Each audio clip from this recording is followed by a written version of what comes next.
The citizens of West Texas, and San Angelo in particular, have long been dedicated to offering residents the opportunity for quality higher education close to home.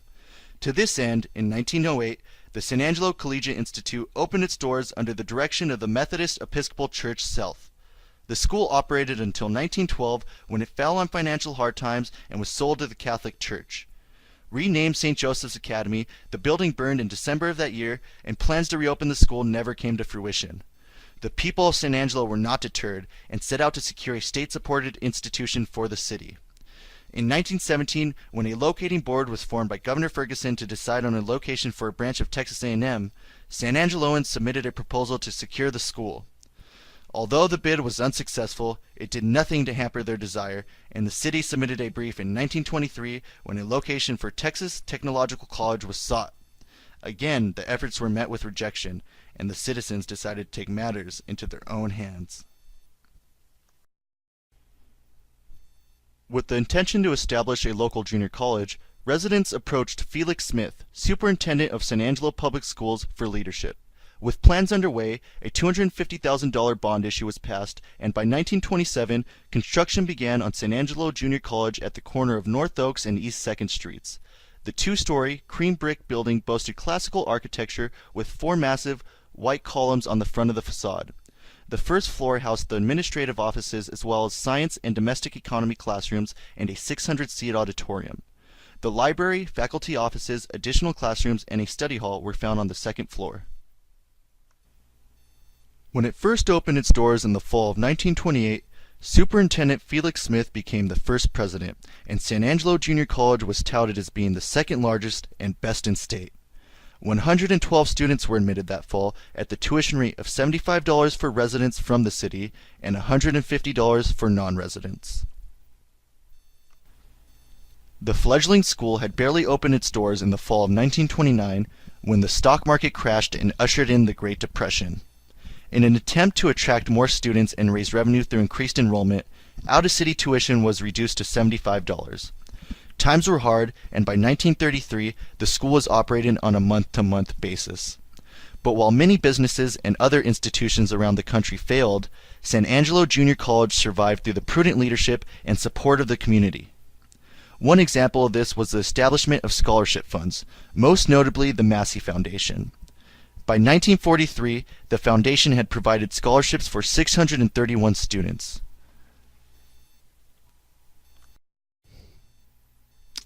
Despite the financial crisis facing the nation, life at San Angelo College was anything but dull.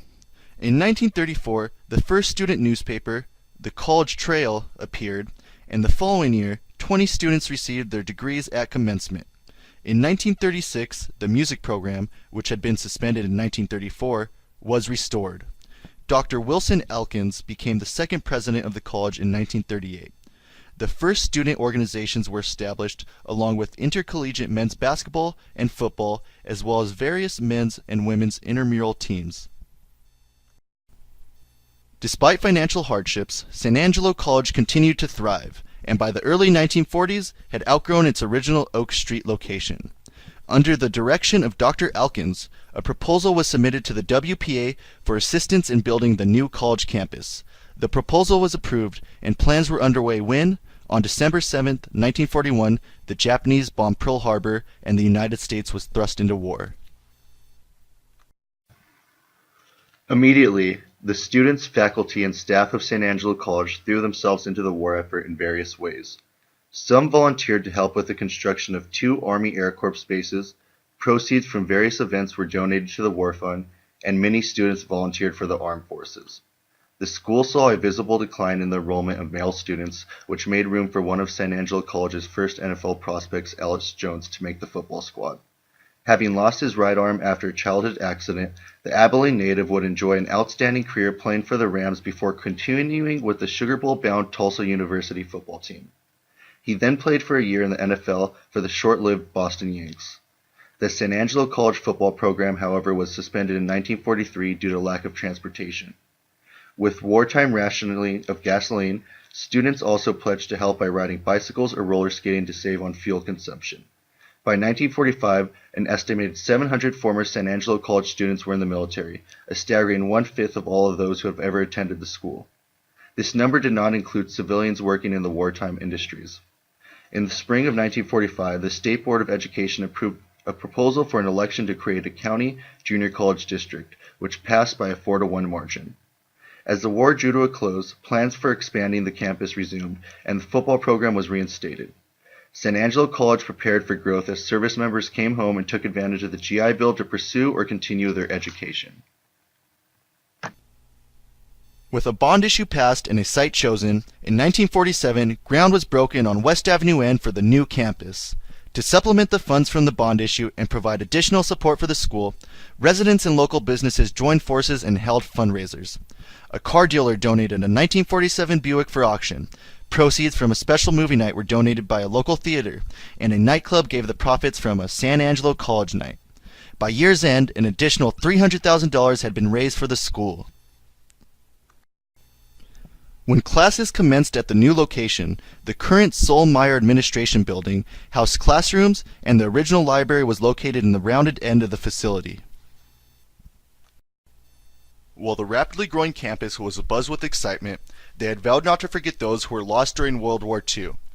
Plans were made for a memorial, and in 1949, a grove of 29 oak trees and a bronze plaque was dedicated to the memory of the former San Angelo College students who were killed during the war. In 2007, a 30th tree was planted in honor of J. Arthur Ryan, whose death was not known at the time of the original dedication. In 2016, 2 additional monuments were added in honor of all San Angelo College and Angelo State students who have served or are now serving in the armed forces, and for those who made the ultimate sacrifice in the service of our country. The 1950s was an exciting time at San Angelo College. To open the decade on a high note, the football team won the school's first Pioneer Conference championship and defeated Wharton Junior College in the Oleander Bowl. By the fall of 1952, San Angelo College enrollment had reached 715 students, programs were expanding, and the campus was abuzz with activities. The school became one of the first junior colleges to construct dormitories, and the debate on campus was whether or not girls should be permitted to wear jeans in the cafeteria. This issue was resolved when the administration compromised by allowing them to wear jeans during the Saturday evening supper, and a year later extended this permission to the car hall lobby. Baseball was added to the athletics lineup, and a women's drill team, the Ramettes, was formed. The colors officially changed from black and gold to blue and gold in 1953.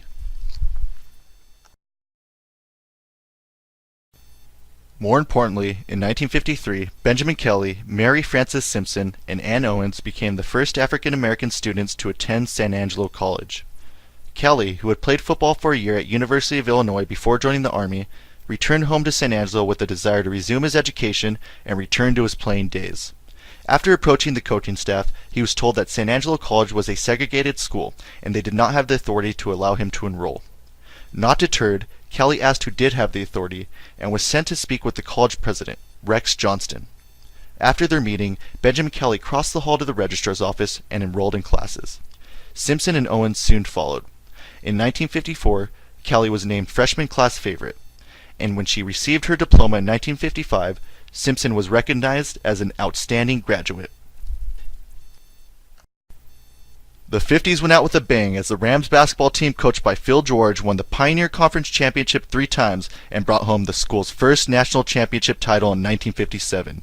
Defeating Eastern Arizona 63-51 in the finals at Hutchinson, Kansas, the team and coaching staff returned to San Angelo as local celebrities. In 1960, a survey was released examining the need for a senior college in the region. And 3 years later, in 1963, legislation passed to create Angelo State College. The bill was signed into law on May 17th at 11:40 a.m. by Governor John Connolly. Thrilled that a long-held dream had finally come to fruition, a bond issue passed by an overwhelming majority to retire San Angelo College's debt, an action required before the state would assume the college. The final turnover occurred in September 1965 when the Board of Trustees deeded all properties and assets to the state. Angelo State College's first enrollment totaled 1,845 students. The first bachelor degrees were awarded in 1967, and in 1969, the name changed for the last time when Governor Preston Smith signed the legislation designating the school as Angelo State University. Growth was evident almost immediately after becoming a state institution of higher learning. By September 1966, the Rampage reported that construction on the new library building had reached the midway point.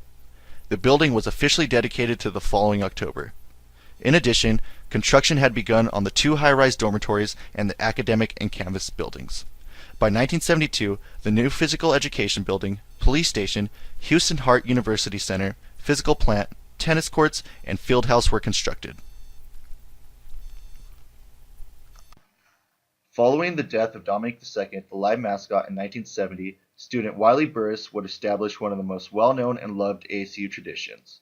After being injured during football spring training, Burris was still committed to making a difference for his school and decided the university really needed a character mascot in addition to the Rambolet Ram. The cheerleading squad did not have it in their budget to supply a costume. However, he was told if he provided his own, Burris could participate at the games and even ride the bus to the away games. He started brainstorming. The first Roscoe head was made out of papier-mâché around a motorcycle helmet and was quite large. So large, in fact, that he could not fit into the bus and had to find his own transportation to the games. This did not stop Burris, much to the crowd's delight. Roscoe became a staple of ASU football, and the following year it received an upgraded look. While he has grown and changed throughout the years, one thing remains the same. Roscoe is still in high demand with fans, old and young alike. Along with the new tradition, the 1970s saw the birth of Air Force ROTC Detachment 847 and the first master's degrees, which were conferred in 1972. In 1972, Joshua Owusu became the first ASU athlete to compete in the Olympics. His high jump was only 1 inch short of placing 4th for his home country of Ghana. The following year, he won the long jump at the indoor NAIA track and field meet.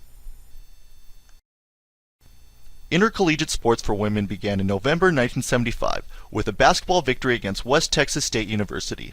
The following year, volleyball and track and field were added, and by 1982, only 6 years after the program was established, the Rambells won their first Lone Star Conference volleyball title. In 1978, the Ram football team would make history with their undefeated season that brought home the NAIA National Championship Trophy, the first national title as a senior college. That fall, the Rams dominated their regular season opponents, outscoring the competition 353 to 122. This trend continued over the course of 3 playoff victories where ASU scored an impressive 101 points to the rival 17 before defeating Elon College in the title game 34 to 14. The Carr Scholarship Foundation was established after Robert G. Carr's death in 1978. Mr. Carr bequeathed all of his interests in oil, gas, and other minerals to be held in a trust. The purpose of the trust was to provide funds for the establishment of academic scholarships for needy and worthy students enrolled at Angelo State University. In 1987, his wife, Nona K. Carr, left an identical will and gave her half of the couple's interest to the foundation. The 1980s Rambells were building a legacy of success in women's athletics. Between 1982 and 1992, the volleyball team brought home 7 LSC Conference championships to San Angelo, and Coach Kathleen Braithfield was named LSC Coach of the Year 6 times. Men's basketball also found success and ended their seasons atop the LSC in 1984 and 1987. Additionally, men's track and field won their conference 6 times in 10 years, beginning in 1982. And in 1984, track star Traynell Hawkins competed for the Team USA at the Los Angeles Olympics, finishing 6th in the 400-meter hurdles. But ASU was not only competitive in athletics. As the 1980s drew to a close, the acceptance rate for ASU graduates in a medical school was well above the state's average. Members of ASU's faculty were recognized on both state and national levels, and the wool judging team won 3 National Western Stock Show and Collegiate Wool Judging contests. In 1990, U.S. News and World Report ranked Angelo State in the top 10 nationally for up-and-coming regional universities. Among the Western states, ASU ranked in the top 3 in the same category. 90% of incoming freshmen that year ranked in the top half of their high school class, and enrollment had reached 6,298 students. By the end of the 1990s and into the beginning of the new millennium, ASU was again growing. Renovations and expansion of the Houston Hart University Center and groundbreaking for the state-of-the-art Junell Stevens Arena began in 1999. In October of 2000, over 900 people were present for the cutting of an 1,800-foot ribbon officially opening the UC. The inaugural game at the Junell Center ended in a Rambell victory over Southwestern Oklahoma in January 2002. That year, ground was broken for the LeGrand Alumni and Visitors Center, and work began to add a third floor to the Porter Henderson Library. In the first decade of the new millennium, 2 additional dormitories would come online, and construction on a third, Plaza Verde, began in 2010. Athletics programs were also growing. Women's softball returned in the 2001-2002 season, and only 3 years later claimed a national championship in 2004. In 2005, baseball was once again added as a sport, and since then the Rams have appeared in several College World Series. In 2010, a third national championship trophy made its trip to San Angelo when the women's track and field team outran the competition. While San Angelo's 1923 bid to become the home of Texas Technological College failed, in 2007, Angelo State University was welcomed to the Texas Tech family when ASU joined the Texas Tech University school system. In 2010, Bella appeared at Midnight Madness. She joins Roscoe at sporting events as well as campus and community activities. These two are fan favorites wherever they go. The ASU campus was abuzz in 2013 with news that the Rams football was truly coming home the next fall. As the LeGrand Stadium at First Community Credit Union Field began to transform with the installation of artificial turf, floodlights, additional seating, and press box facilities, the conversation escalated. Both ASU and the community eagerly awaited the first game on September 13, 2014. The first game lived up to expectations, and the Rams walked away with a convincing 38-6 win against Western State. Building on that momentum, the Rams would advance to the second round of the playoffs that year. In the fall of 2016, enrollment surpassed 9,000 students for the first time in school history, and construction on 2 new buildings was well underway, another clear sign of ASU's continued growth. But while much has changed since the school was founded in 1928, the most important things have remained constant. We were and always will be a proud Ram family, striving for excellence in all we do.